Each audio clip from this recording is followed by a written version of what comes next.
All right, let's get started again. Go to the next chapter, Matthew chapter 6. Matthew chapter 6, let's drop down to verse 25.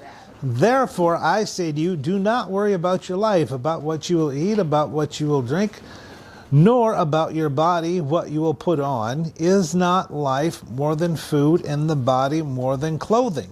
So what is Jesus, what is he saying do not do? Say, worry. Do not worry. Yet, who worries? Oh, I don't know when I'm going to get a job. I don't know when I'm going to get a car. I don't know what I'm going to... we just had a testimony. Somebody came here with didn't even have socks. I don't remember her running around barefoot, but she must have, right? I don't know if she stole somebody's shoes or what. But she came here. She had to walk away from everything. Don't worry about what you're going to eat, drink, put on, or what you're going to wear. When he says, isn't life more than clothing? What is he saying? Now, remember, we just went over chapter 5, right? So what's he saying? The person, the body is more important than clothing. Your root is what's most important, not what it produces. Because when your root is good, you'll produce good. But if your root isn't good, you cannot produce good. And so don't worry about it. Right now, don't worry about what you're going to eat, what you're going to wear, what you're going to put on. Don't worry about all this stuff. I mean, God knows. Look, he says, look at the birds, verse 26. Look at the birds of the air, for they neither sow nor reap or gather into barns, yet your heavenly Father feeds them. Are you not more value than they? Which of you by worrying can add 1 cubit to his stature? So can you add anything to yourself by worrying about it? Oh, Philippians, it tells us, don't be anxious for anything. Be anxious for nothing. Can you make anything better by worrying about it? But we still tend to do that sometimes, don't we? I'm just worried about that. Or you worry about, you got grown kids. Oh my goodness, I'm just going to worry about them. I think that's what Job did. He worried about his grown kids. You can't do anything about it. Verse 28, so why do you worry about clothing? Why do you worry about that?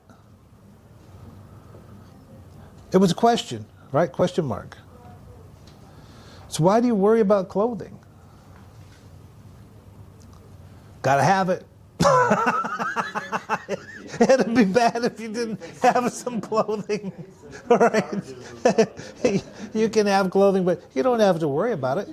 Consider the lilies of the field, how they grow. They neither toil or spin. Yet I say to you, even Solomon in all his glory was not arrayed like one of these. Now, if God so clothes the grass of the field, which is today is, and tomorrow is thrown into the oven, will he not much more clothe you, O you of little faith? Is he going to provide something for you to wear? Yes. I'm glad you said yes. That'd be really weird. Yeah, he's going to provide something for you. Why is it that we think we need to be taking this on ourselves? We worry about these things and then we want to take it on ourselves. We don't have a relationship with God that we're comfortable enough with to trust. Exactly. We don't have a relationship with God to know that he's going to provide for us no matter what happens. Therefore, verse 31, do not worry. What do you think he's getting at here? Not all at once. Verse 25, what does he say? Have peace. Do not worry. Verse 28, what does he say? Don't worry. Don't worry. Oh. Verse 31, what does he say? Don't worry. He says, don't worry. What do you think he's trying to get at? Don't worry. Maybe he's getting at, don't worry. Have you ever been caught in the middle of worrying and then you're like, I can't stop? Oh yeah. Spiral. Yeah. Yeah, how do you... Panic attack almost. When you're in the middle of it, how do you stop worrying? I don't know what I'm going to eat. I don't know how this is going to work out. Oh my God. Like my own experience, I've had where I've been so worried, and then it was a time-sensitive issue. You know, I had a deadline or whatever, and like once it came and went, I mean, yeah, maybe I didn't quite get to where I wanted to get on it, you know, and it wasn't satisfactory with me, but it wasn't a big deal. When it was all said and done, it still was all right, you know. I mean, I just had a little extra, you know, it didn't really give me nothing. Instead, it caused me a bunch of stress and stuff, you know. So can we come to the conclusion if God's on our side, we're going to be okay anyway? Yes. And not to I'm glad you brought that up about deadlines. We're going to be okay anyway, regardless of the deadline. I'm going to be fine. God is with me. I don't have to stress or be worrying. Stress is your mind trying to do God's job. And sometimes it's hard, I'll say it again. Stress is your mind trying to do God's job. And sometimes it's hard for us to let go of that because we think He needs help. You know, He's been running this place a lot longer than we've been around. He doesn't need our help. If we can, what does He say? He says, submit to God, resist the devil will flee. Right? Many times He said to submit to Him. That's what He wants us to do, is submit. Now, submission, get this, submission begins at disagreement. Submission begins at disagreement. How do you think that's possible? Because if I'm submitting to something, it's probably something that it's not my idea. It's not something that I would have done or just didn't have the ability, whatever the case is, I wasn't doing it or didn't plan on it or doing it wrong. And so hearing that is gonna make me challenge it because for one of those reasons. And if I say, okay, I'll do it anyways, that has to come from it. So if you say, I want to do it this way, but I'm going to submit to God, I'm going to, because so many times, I think early in recovery, you're going to be asked to do things you don't understand. But I don't understand why I have to do that. Does that make sense? Yeah. Can you think of anything you were asked to do early in recovery that you didn't understand?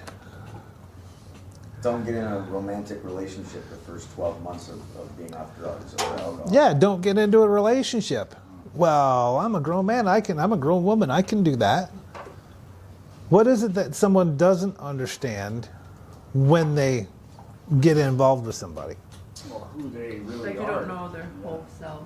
Yeah, they don't know themselves. You don't know yourself. Right. Depending on how long you've been out using, you don't even know what you like, what you don't like. It's been masked, it's been recycled. I don't know who I am. And first you got to find out who you are. Now, if you take dysfunctional number 1 and you put them together with dysfunctional number 2, what are they going to make when they come together? Dysfunctional number 3. And dysfunctional number 3 is going to look at number 1 and number 2 and go, oh, this is how I do life. And that's how we get people in this room. The people we looked at that were supposed to be there, supposed to do the right thing, that were supposed to model life for us, didn't do a very good job. Have recently apologized to me for that. So we need to become stable before we start engaging other people. Now, what happens when you become stable? What raises when you become stable?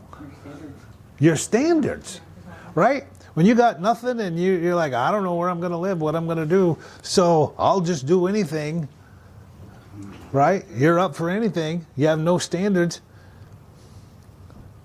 But after you become stable, your standards start to raise. And you go, no, I'm not going to do that. Been down that road. Not going to happen. I have standards. I value myself, and I actually value the other person. So I don't have to get involved with people that I don't know. That don't, that we used to say this, the minimum requirements for a relationship is someone has a car, insurance, a job, right? And their own place to live. if they are at another sober home, maybe that's